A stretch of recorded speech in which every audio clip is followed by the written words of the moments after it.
A choking gray crust that can seal your airway, fever that wipes out entire armies, a hemorrhagic virus that, in some outbreaks, has killed 9 out of 10 people infected. Today, we're counting down 5 more of the world's deadliest infectious diseases and what medicine learned the hard way. Alright, buckle up, let's dive right in.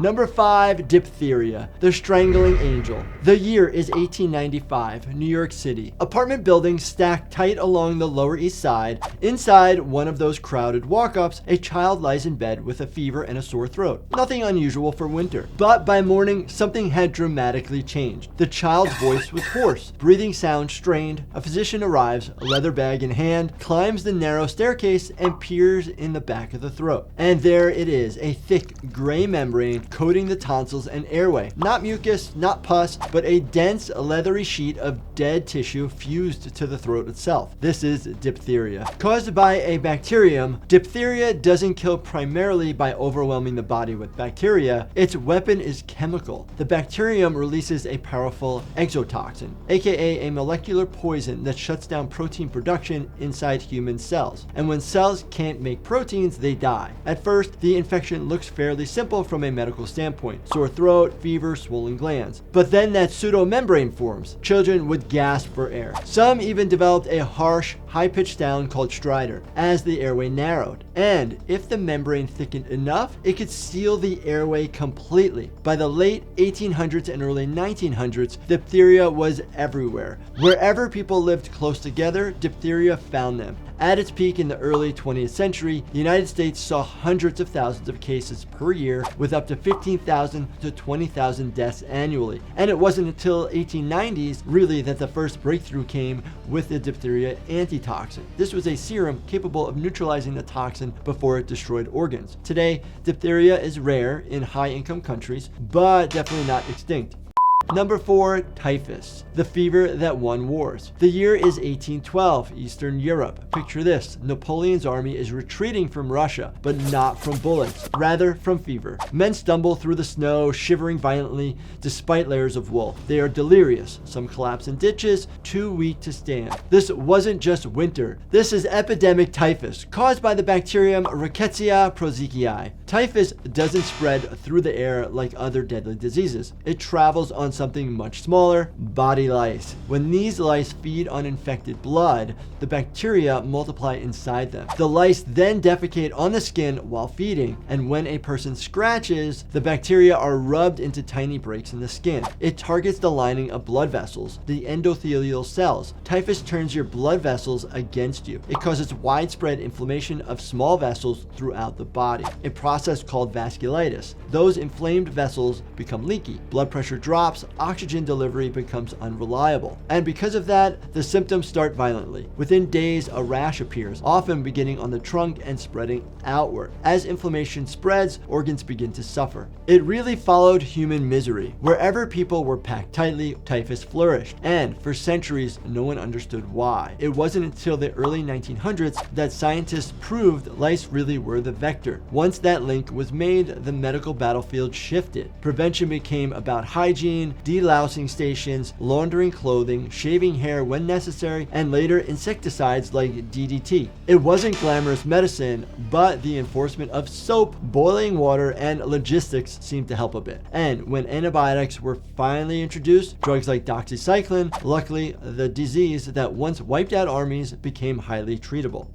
Number 3, typhoid fever, the invisible poison in the water. The year is 1906, New York City. A wealthy family has just hired a new cook for their summer home. Within weeks, members of the household begin to fall ill. Weakness so profound they can barely stand. The cook feels perfectly fine, but the bacteria are already moving. We're talking about some of the deadliest diseases on the planet, and I know exactly what happens next. You finish a video like this, you notice one random symptom later tonight, and your brain starts connecting dots that probably shouldn't be connected. Instead of sleeping, you grab your phone and type in your symptoms, and you've basically diagnosed yourself with one of these diseases we just talked about. As an ER doctor, I see this all the time. The late night health doom scroll is real, and it's usually not that people don't want to see a doctor, it's that booking one feels like a process. Who takes your insurance, who can see you soon, who is actually good, and not just any doctor, the right doctor. Instead of spiraling at midnight, you can actually book an appointment right then. That's why I recommend today's sponsor, ZocDoc. ZocDoc is a completely free website that helps you find and book high quality in-network doctors. There are over 150,000 providers across all 50 states. You can search by specialty or even by your specific symptom. You can read thousands of verified patient reviews so you can get a real sense of who the doctor is before you book. Finding the right fit matters, and ZocDoc makes that easier. You can book in-person visits or video appointments. You can see real-time availability and click to book instantly. Appointments typically happen fast, usually within 24 to 72 hours, and you can even score same-day visits. So if a video like this sends your brain into worst-case scenario mode tonight, skip the spiral. Go to the link ZocDoc.com/DrER or in the description and find and instantly book a top-rated doctor today.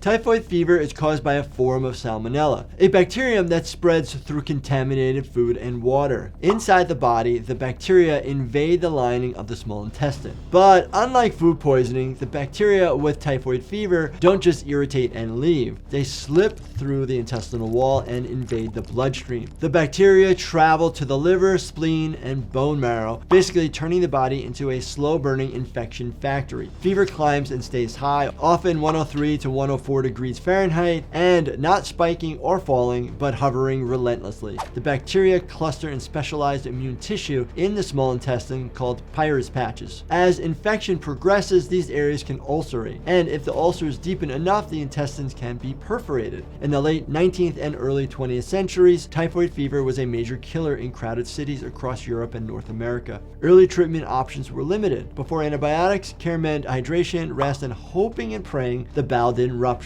Then a major breakthrough came: chlorination of water supplies, modern sewage systems, and antibiotics, and high mortality plummeted where treatment was available. Number 2, Lassa fever, the virus that doesn't need headlines to hunt its victims. The year is 1969. A small missionary hospital in Lassa, Nigeria. A nurse develops fever and weakness. Nothing dramatic, just fatigue, headache, sore throat. In fact, it looks like 100 other tropical infections. But within days, she deteriorates. Then another healthcare worker falls ill. What doctors were witnessing wasn't malaria. It was a virus that the world barely knew existed. It's caused by an arenavirus, or a microscopic pathogen carried primarily by the multi-mammoth rat, a rodent that thrives in homes, food storage areas, and villages across West Africa. Unlike viruses that explode across continents overnight, Lassa spreads quietly. People are exposed through contaminated food, inhaled dust particles, or surfaces soiled with rodent urine. It hides among common illnesses. In endemic areas, many mild cases likely go undiagnosed, but in severe infections, the virus turns full-blown systemic. Lassa targets blood vessels and organs. It can cause inflammation throughout the body, liver involvement, fluid shifts, bleeding abnormalities. Patients may even develop facial swelling, fluid in the lungs, low blood pressure, and shock. Since its discovery in 1969, Lassa fever has remained endemic in parts of West Africa, and each year, hundreds of thousands of infections are estimated to occur, with thousands of deaths and case fatality rates widely varying. Early treatment options in the 1970s were minimal, supportive care, and hope. But even today, medical management hasn't changed much. It's largely just supportive still. IV fluids, oxygen, monitoring for shock, and correcting bleeding disorders.